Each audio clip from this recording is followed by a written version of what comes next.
अस्सलाम वालेकुम जी। तो इस वक्त आपके सामने स्क्रीन्स में मैथ्स का इवनिंग शिफ्ट का पेपर है क्लास 10 का फेडरल बोर्ड का। तो इसकी आंसर्स की जो है वो मैं आपको बता देता हूँ। पहला जो है वो प्रोबेबिलिटी से आया है, तो इसका जो राइट आंसर है वो है सी।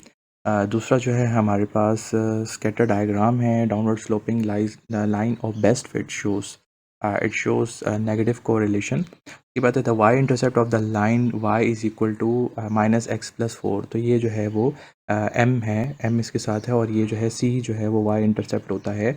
तो हमारे पास जो ये आंसर है वो है 4। उसके बाद है the radius drawn to the point of contact of a tangent is always.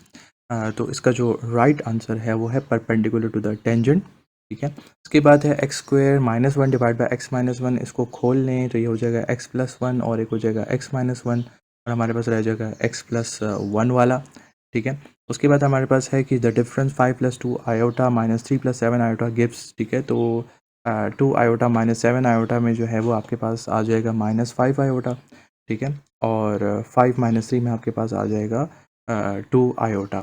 ठीक है। तो हमारे पास जो राइट आंसर है वो बनता है ऑप्शन ए। उसके बाद है if alpha beta are the roots and alpha plus beta is equal to 9, alpha beta is equal to 20, then the quadratic equation. ठीक है। तो क्वाड्रेटिक इक्वेशन के लिए सम ऑफ रूट्स और प्रोडक्ट ऑफ रूट्स जब हम निकालेंगे तो हमारे पास जो है वो ये वाली इक्वेशन जो है वो राइट आंसर कंसिडर होगी। उसके बाद है इफ़ क्या कहते हैं 2 0 3 1, ये हमारे पास जो है मैट्रिक्स है और हमने प्रोडक्ट इसका जो है वो निकालना है। ठीक है। तो हम जो है वो इसी तरह दूसरा मैट्रिक्स भी आप लिखोगे। ठीक है। और आपने जो है वो इस तरीके से जो है वो चलना है। ठीक है। तो आपके पास जो है यहाँ से जो राइट आंसर आएगा वो आएगा ए। उसके बाद है if F of X is equal to x+4 and G of X is equal to X square, then F of G of X is. तो यहाँ पर हमारे पास जो राइट आंसर आएगा वो आएगा x+4।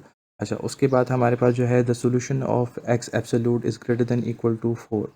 ये है जी हमारे पास। तो यहाँ पर हमारे पास ये आ सकता है कि जब ये चेंज होएगा जब हमारे पास आएगा X is less than equal to 4, या फिर X is greater than equal to 4। ये मतलब S is less than equal to -4 आ जाएगा। ठीक है। उसके बाद हमारे पास जो है वो नेक्स्ट है जी कि if discriminant of a quadratic equation is 0 then roots are. तो हमारे पास जो रूट्स होंगे वो होंगे इक्वल। उसके बाद हमारे पास है जी if A is equal to iota plus i+2j and b is equal to i-j, then j can be expressed as. ठीक है। तो j को हम कैसे एक्सप्रेस करेंगे? तो हमारे पास जो राइट आंसर आएगा वो आएगा 1/3 a-b। उसके बाद है what is the area of triangle whose sides measure 10 centimetre 12 centimetre with included angle. ठीक है। 60 centimetre 1/2 base multiply by height के साथ अगर हम करेंगे तो हमारे पास जो राइट आंसर आएगा वो आएगा ऑप्शन नंबर बी। ठीक है। उसके बाद है हमारे पास जो है वो the length of a curved part of circular road showing radius 16 metre and central angle 45 degree is. यहाँ पे जो हमारे पास जो राइट आंसर आएगा वो आएगा 8 पाई।